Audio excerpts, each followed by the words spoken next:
Hello class 9 students, welcome to our classes. तो आज की इस वीडियो में आपकी क्लास 9 का साइंस का जो चैप्टर नंबर 8 है, जर्नी इनसाइड एटम, इस चैप्टर के सारे पोज और पॉन्डर के क्वेश्चंस को हम डिस्कस करेंगे। कैसे उन क्वेश्चंस के आपको आंसर लिखने हैं, सारा इस वीडियो में मैं आपको बताऊंगी, तो वीडियो में कंटिन्यू रहिएगा, ठीक है। तो चलो डिस्कस करते हैं बिना देर किए।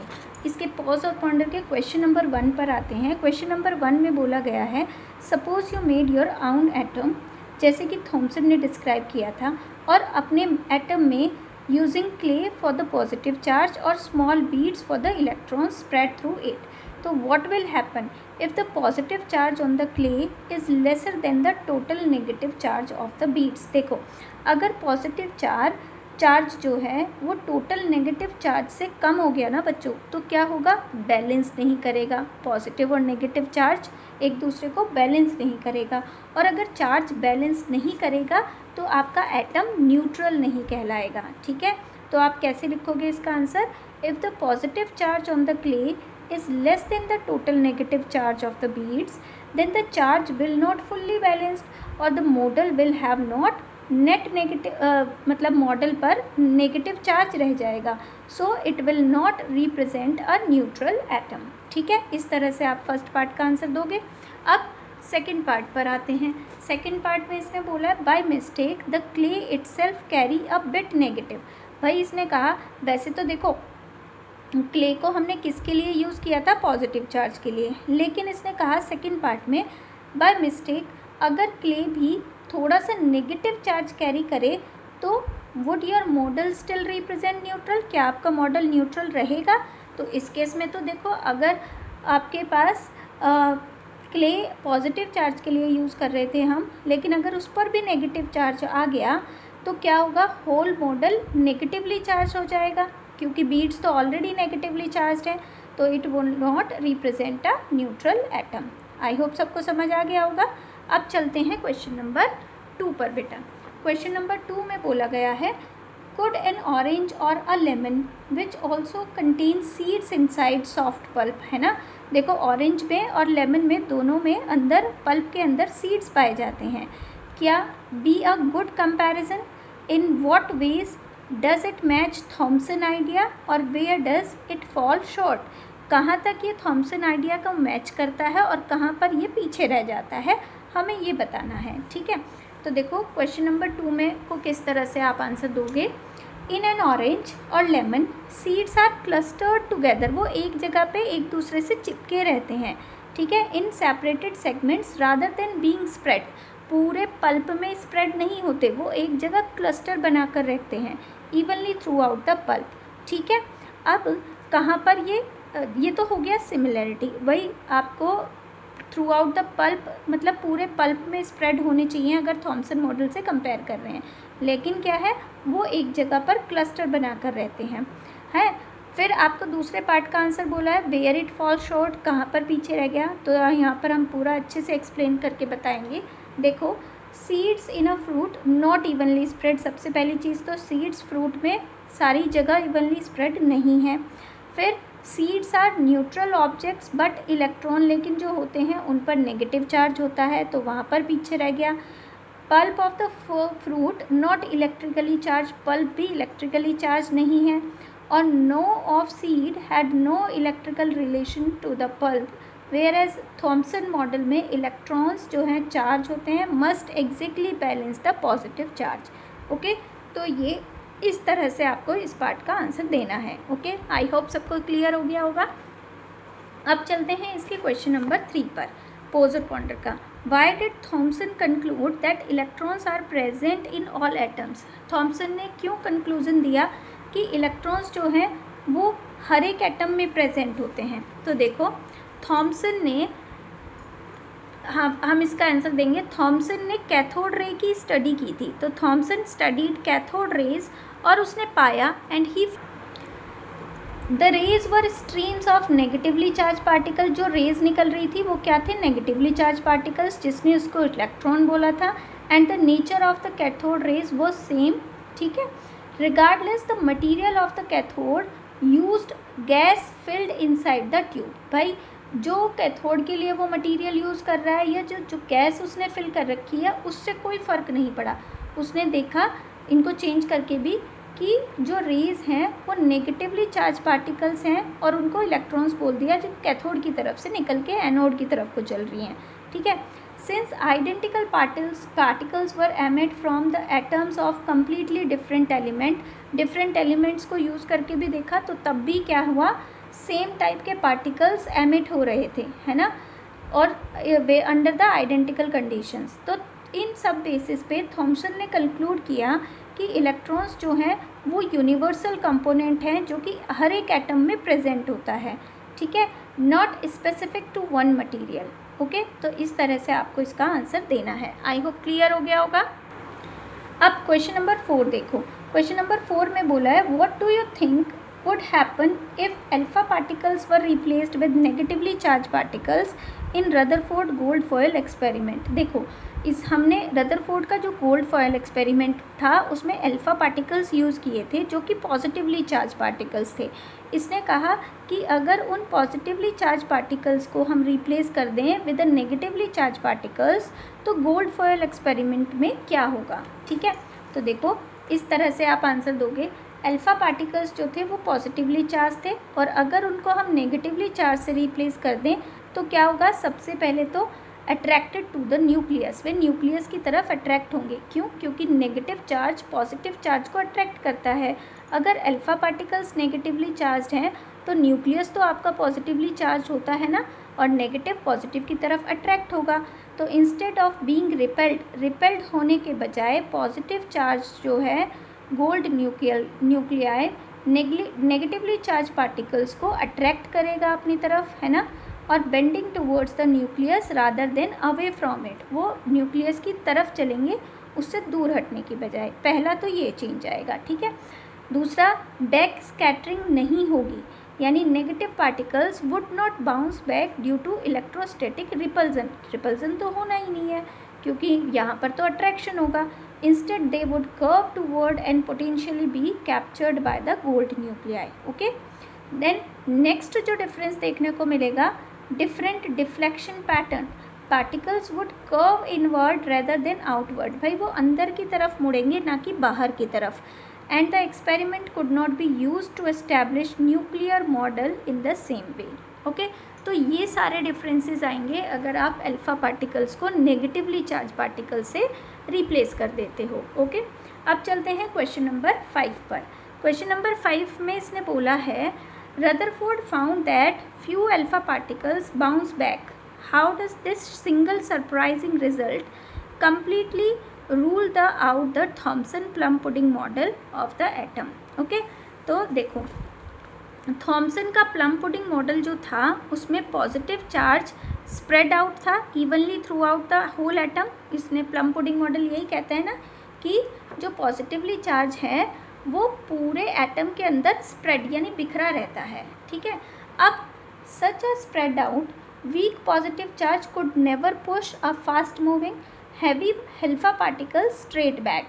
Okay, the fact that few alpha particles bounce back sharply, इसका मतलब देखो हमने क्या देखा था कि जो कुछ अल्फा पार्टिकल्स है ना वो बाउंस बैक हो जाते हैं शार्पली। इसका मतलब है कि वो किसी ऐसी चीज़ से टकराए होंगे, बहुत ही स्मॉल रीजन जो कि पॉजिटिव चार्ज को कैरी करता है, ठीक है। And most of the mass were concentrated, और एटम का मोस्ट ऑफ द मास उसी रीजन में कंसनट्रेटेड होता है, और इसी कंसनट्रेटेड सेंटर जिसको हम न्यूक्लियस बोलते हैं can not exist in the Thomson model. Thomson model में तो ये कहीं था ही नहीं, ठीक है। Where the charge is uniformly distributed, वहाँ पर तो चार्ज यूनिफॉर्मली डिस्ट्रीब्यूटेड था। Hence this single observation completely ruled out the plum pudding model. Okay, question number 6 पर चलते हैं। अब आई होप ये क्लियर हो गया। देखो क्वेश्चन नंबर 6 में बोला गया है if you could ask Rutherford one question, अगर आप रदरफोर्ड से आपको एक क्वेश्चन पूछने का मौका मिले अबाउट हिज वर्क, तो व्हाट वुड इट बी, अब वो क्या होगा क्वेश्चन। तो देखो व्हेन यू सा that a few alpha particles bounce straight back, हमने देखा कि कुछ अल्फा पार्टिकल्स ना वापस से बाउंस बैक हो गए। Did you immediately think of a tiny dense nucleus, है ना, और did you first suspect an error in the experiment. हम उससे पूछेंगे जैसे ही आपने देखा कि कुछ अल्फा पार्टिकल्स बाउंस बैक हो गए, तो क्या एकदम से आपके दिमाग में आया था कि न्यूक्लियस के बारे में कि इसके अंदर कोई डेंस न्यूक्लियस है, या फिर आपने पहली बार ये सोचा था कि हाँ कुछ एरर हो गई होगी एक्सपेरिमेंट में। तो हम ये क्वेश्चन उससे पूछेंगे। ओके, आपके अकॉर्डिंग कोई भी हो सकता है, कुछ भी क्वेश्चन हो सकता है। ओके, चलते हैं नेक्स्ट क्वेश्चन पर। क्वेश्चन नंबर 7 असर्शन और रीज़न टाइप क्वेश्चन है। ओके, तो Rutherford conclude that most of the mass of an atom is concentrated in a small region at the center that is called nucleus. और reason है according to Thomson model electrons are embedded in uniformly distributed positive charge sphere. ठीक है, आपको बताना है दोनों reason और assertion correct हैं या नहीं, और reason is the correct explanation of assertion और नॉट। ओके, तो देखो असर्शन में बोला है कि रदरफोर्ड जो है conclude that most of the mass of the atom is concentrated in a small region, जिसको हम न्यूक्लियस कहते हैं। तो बिल्कुल ट्रू है, तो असर्शन आपका ट्रू है क्योंकि उसने करेक्टली डिस्क्राइब किया था थॉमसन मॉडल को। बट आर जो है वो करेक्ट एक्सप्लेनेशन नहीं है ए का, क्योंकि रदरफोर्ड ने कंक्लूड किया था came from the large angle deflection and bounce back alpha particles, not from Thomson description of model. ठीक है, वो रदरफोर्ड ने अपने गोल्ड फॉयल एक्सपेरिमेंट के बेसिस पर बताया था, ना कि थॉमसन के मॉडल के डिस्क्रिप्शन पर। ठीक है, सो बोथ द स्टेटमेंट वैसे तो ट्रू हैं, लेकिन आर जो है वो करेक्ट एक्सप्लेनेशन नहीं है ए की। ठीक है, रीज़न में उसने बोला कि electrons embedded in the uniformly distributive positive charge, ये ठीक है। ठीक है, रीज़न की स्टेटमेंट भी ठीक है, असर्शन की स्टेटमेंट भी ठीक है, बट रीज़न असर्शन का कंप्लीट करेक्ट एक्सप्लेनेशन नहीं है। ओके, चलो क्वेश्चन नंबर 8 देखते हैं।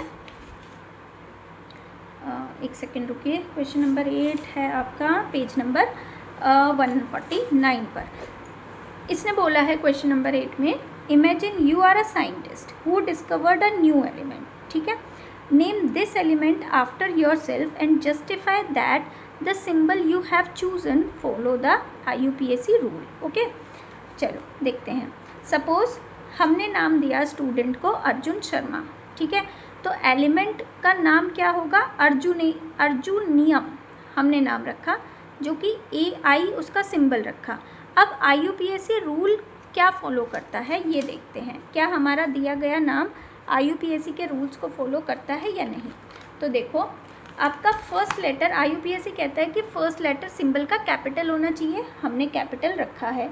सेकंड लेटर लोअर केस होना चाहिए, तो हमने J को लोअर केस रखा है। Okay, symbol is derived from the English name of the element, तो यस ए अर्जुनियम। तो आपका सिंबल जो है वो इंग्लिश नेम्स को ही रिप्रेजेंट कर रहा है। The symbol has 2 letters which is standard, और हमारे सिंबल में 2 लेटर्स भी हैं जो कि स्टैंडर्ड IUPAC के अकॉर्डिंग दिया गया है। ओके, तो इस तरह से आपको नाम भी बताना है और उसकी जस्टिफिकेशन भी देनी है IUPAC के अकॉर्डिंग।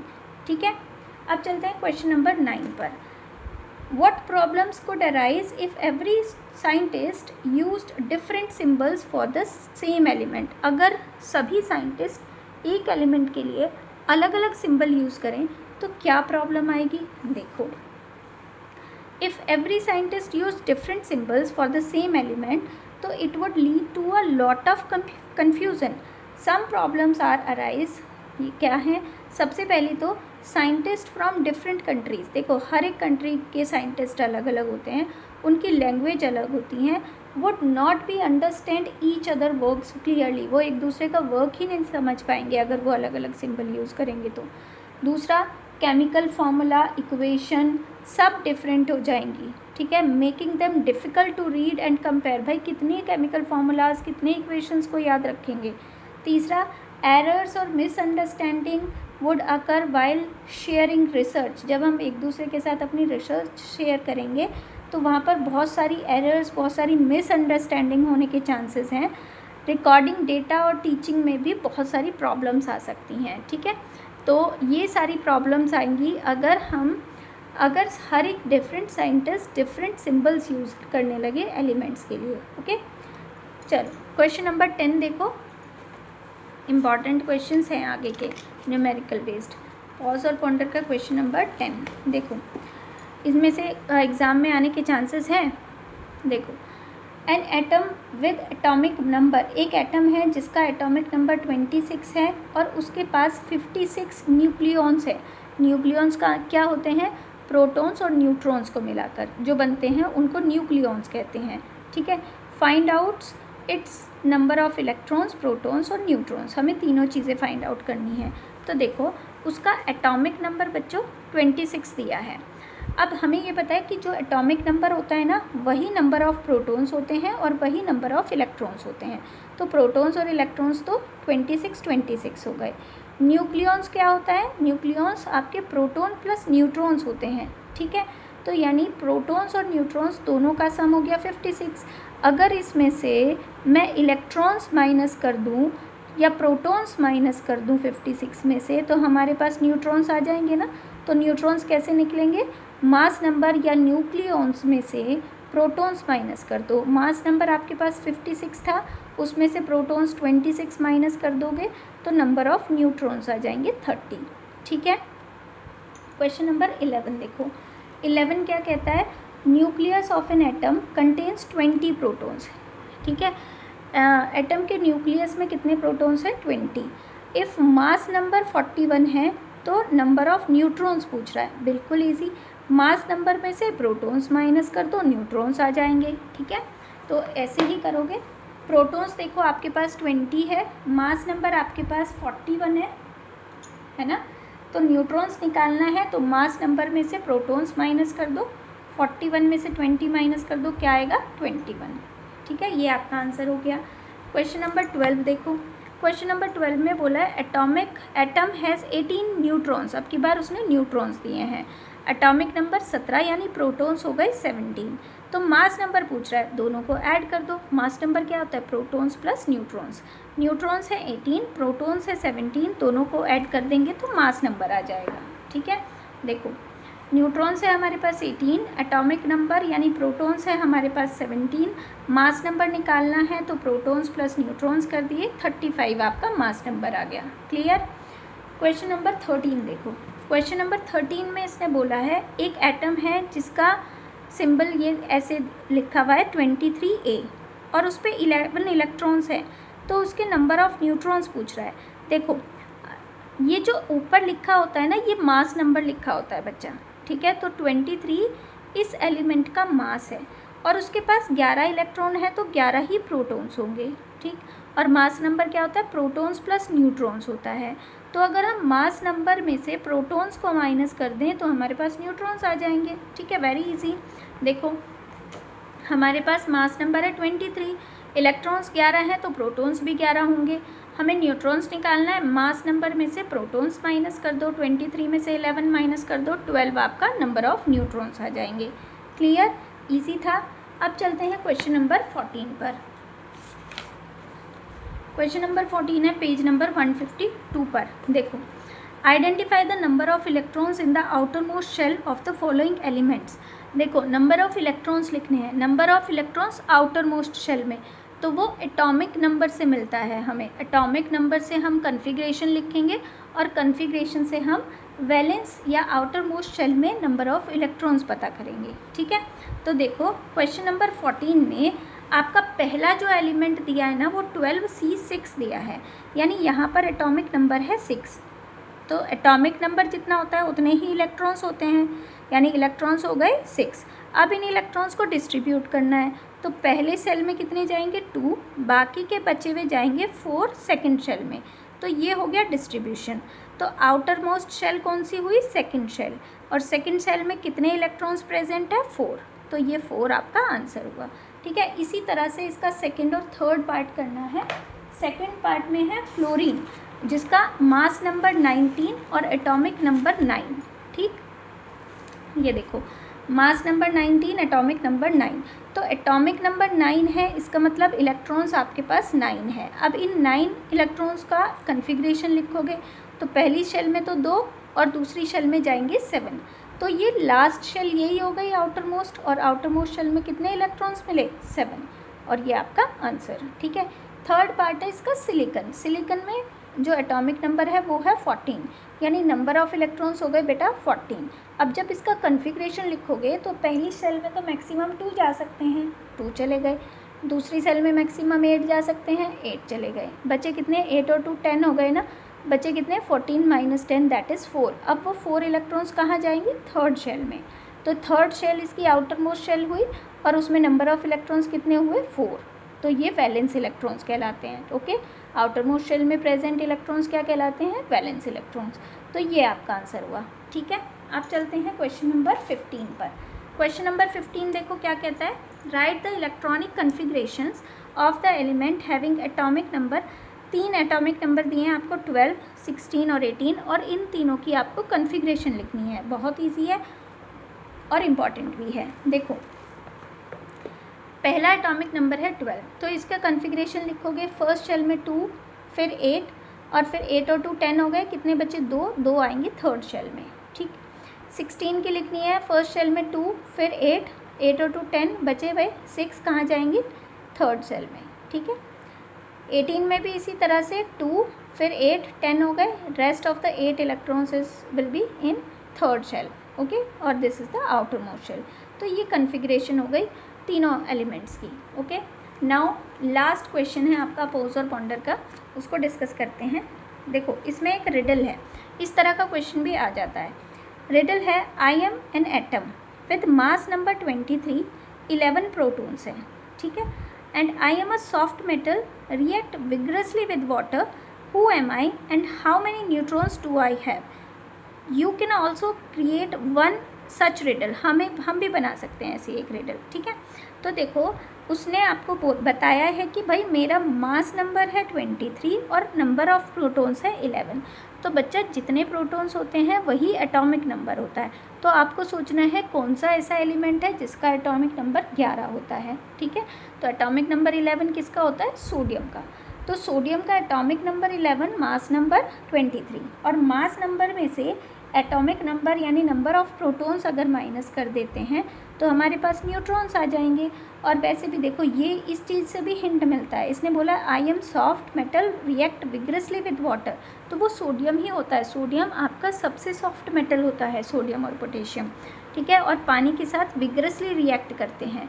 तो हमारा एलिमेंट कौन सा होगा बच्चा, सोडियम। ठीक है, एटम कौन सा होगा, सोडियम, क्योंकि उसका मास नंबर 23 है, नंबर ऑफ़ प्रोटॉन्स 11 है, तो एटॉमिक नंबर 11 हो गया। और एटॉमिक नंबर 11 किसका होता है, हमारा सोडियम का। तो हमारा आंसर क्या हो गया, सोडियम। तो यहाँ पर आपके पोज और पॉन्डर के सारे क्वेश्चंस इस चैप्टर के ख़त्म होते हैं। ओके, आई होप सबको क्लियर हो गए होंगे, बहुत अच्छे से समझाया है। अगर वीडियो अच्छी लगे तो वीडियो को लाइक शेयर अपने फ्रेंड्स में शेयर कर देना। मुझे कमेंट करके ज़रूर बताना आपके लिए बेनिफिशियल हुई वीडियो या नहीं। Okay, thank you. और आगे की ऐसी वीडियोस देखने के लिए प्लीज़ चैनल को सब्सक्राइब कीजिए और दूसरों को भी बताइए। Thank you very much.